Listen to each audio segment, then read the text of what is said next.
তুমি যে কষ্টে আছো, আল্লাহ জানেন। আল্লাহ কেন আমাদের কষ্ট দেন? রাত অনেক গভীর, চারপাশ নিস্তব্ধ, সবাই ঘুমিয়ে গেছে, কিন্তু তুমি এখনো জেগে আছো।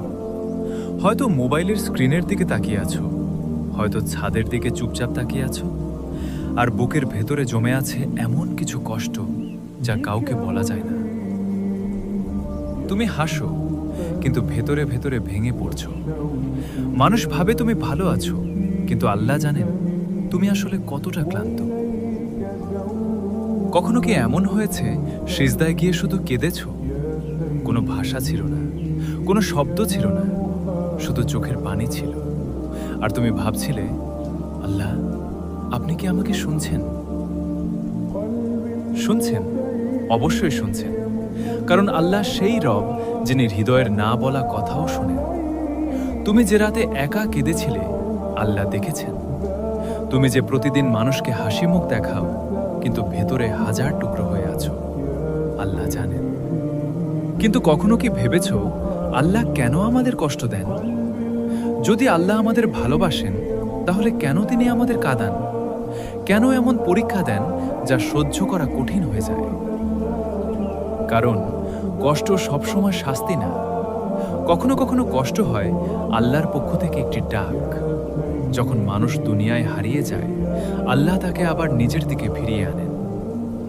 হয়তো সুখের সময় তুমি আল্লাহকে ভুলে গিয়েছিলে, কিন্তু আজ এই নিঃসঙ্গ রাত, এই ভাঙার হৃদয়, এই কান্না তোমাকে আবার সিজদায় ফিরিয়ে এনেছে। কখনো কখনো আল্লাহ মানুষকে ভাঙেন শুধু নতুনভাবে গড়ার জন্য। সোনা যেমন আগুনে পুড়ে খাঁটি হয়, তেমনি একজন মুমিনও পরীক্ষার মাধ্যমে শক্ত হয়। তুমি আজ যে কষ্টের ভেতর দিয়ে যাচ্ছ, হয়তো এটাই তোমার গুনাহ মাফের কারণ। রাসূল সাল্লাল্লাহু আলাইহি ওয়াসাল্লাম বলেছেন, মুমিনের দুঃখ, কষ্ট, চিন্তা, এমনকি শরীরে একটি কাঁটা বিঁধলেও আল্লাহ এর মাধ্যমে তার গুনাহ মাফ করে দেন। তাহলে ভাবো, তুমি এতদিন ধরে যে কষ্ট সহ্য করছো, আল্লাহ তোমার জন্য কত রহমত জমা করে রেখেছেন। মনে আছে ইউনুস আলাইহিস সালামের কথা? অন্ধকার রাত, অন্ধকার সমুদ্র, মাছের পেটের ভেতর, চারদিকে কোনো সাহায্য নেই, কিন্তু তিনি হাল ছাড়েননি। তিনি বলেছিলেন, লা ইলাহা ইল্লা আনতা সুবহানাকা ইন্নী কুনতু মিনাজ জালিমিন। আর আল্লাহ অসম্ভব পরিস্থিতি থেকেও তাকে উদ্ধার করেছিলেন। তুমি ভাবছো তোমার জীবন শেষ? না, আল্লাহ চাইলে এক মুহূর্তে সব বদলে যেতে পারে। হয়তো আজ তোমার রিজিক কম, হয়তো সম্পর্ক ভেঙে গেছে, হয়তো প্রিয় মানুষ ছেড়ে চলে গেছে, হয়তো তুমি সবার মাঝে থেকেও একা। কিন্তু একটা কথা মনে রেখো, যখন কেউ পাশে থাকে না, তখনও আল্লাহ থাকেন। তুমি হয়তো বুঝতেই পারছো না, কিন্তু আল্লাহ এখনো তোমাকে ধরে রেখেছেন। কারণ অনেক আগেই তুমি ভেঙে পড়তে পারতে, কিন্তু তুমি এখনো বেঁচে আছো, এখনো লড়াই করছো। এটাই আল্লাহর রহমত।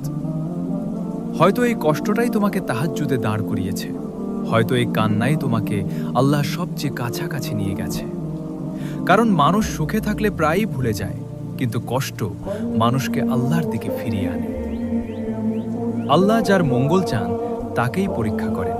তাই প্রতিটা কষ্টের পেছনে একটা রহমত লুকিয়ে থাকে, যেটা আমরা এখন বুঝি না, কিন্তু একদিন বুঝব। একদিন তুমি পেছনে ফিরে তাকিয়ে বলবে, আমি বুঝতে পারিনি, কিন্তু আল্লাহ তখনও আমার জন্য কাজ করছিলেন। তাই হাল ছেড়ো না, নামাজ ছেড়ো না, দোয়া ছেড়ো না, আল্লাহর উপর ভরসা ছেড়ো না। মানুষ বদলে যায়, সময় বদলে যায়, পরিস্থিতি বদলে যায়, কিন্তু আল্লাহর রহমত কখনো শেষ হয় না। আজ রাতে যদি খুব বেশি কষ্ট হয়, তাহলে শুধু একটা কথা বলো, হে আল্লাহ, আমি ক্লান্ত, কিন্তু আমি এখনো আপনার উপর ভরসা রাখি।